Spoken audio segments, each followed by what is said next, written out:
rendez-vous. Mélanie Gomez.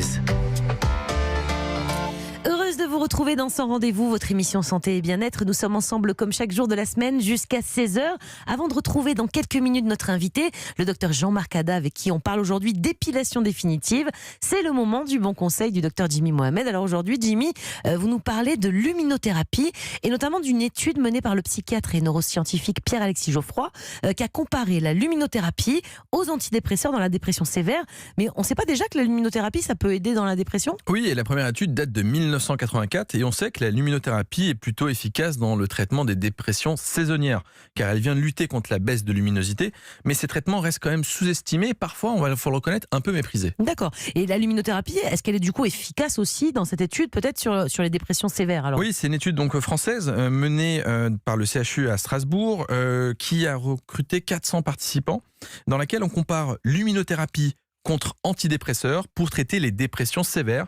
Ils ont aussi étudié l'effet de luminothérapie plus antidépresseurs contre antidépresseurs seuls. Donc c'est plutôt novateur et plutôt intéressant parce que on a une tendance en France à avoir une approche un peu médicamenteuse, notamment en psychiatrie. Donc un peu la main lourde sur les ordonnances. Exactement. Donc c'est plutôt novateur et plutôt encourageant. D'accord. Et alors, quels sont vraiment les résultats de cette étude ? Lorsqu'on étudie luminothérapie contre antidépresseurs, il n'y a pas de supériorité de l'un par rapport à l'autre.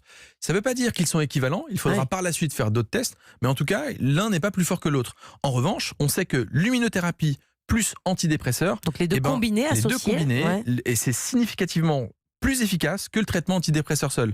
Donc c'est plutôt intéressant parce que du coup, sur le plan clinique, ça a invité les médecins, lorsqu'ils ont un épisode de dépression sévère, à d'emblée donner les deux traitements. Avoir un outil supplémentaire. Exactement, en fait, c'est ça, un outil supplémentaire parce que qui souvent... qui fait pas mal. Exactement, voilà. On commence par des doses d'antidépresseurs, on se rend compte que ça marche pas super bien, on augmente, on change les traitements, on rajoute des médicaments, donc là on a une nouvelle arme thérapeutique, surtout sans effet secondaire. Et est-ce que ça veut dire qu'un jour on pourra traiter la dépression sévère en première intention avec cette luminothérapie, avec la lumière donc, Exactement, je vous ai dit que l'un n'était pas supérieur à l'autre, mais ils ne sont pas pour autant équivalents, donc il faudra par la suite d'autres études, mais c'est encourageant et il est raisonnable de penser que par la suite, la luminothérapie pourra être proposée en première ligne dans les épisodes de dépression, non pas sévère, mais dépression classique. Et donc, comme vous l'avez dit, c'est un outil supplémentaire dans l'arbre diagnostique et thérapeutique du médecin. Pour l'instant, à l'heure actuelle, on n'avait que les traitements médicamenteux et puis l'approche psychologique. Donc, la luminothérapie est efficace et par la suite sera proposée en première intention. En attendant, évidemment, les médicaments restent indispensables. Merci beaucoup, docteur Jimmy Mohamed.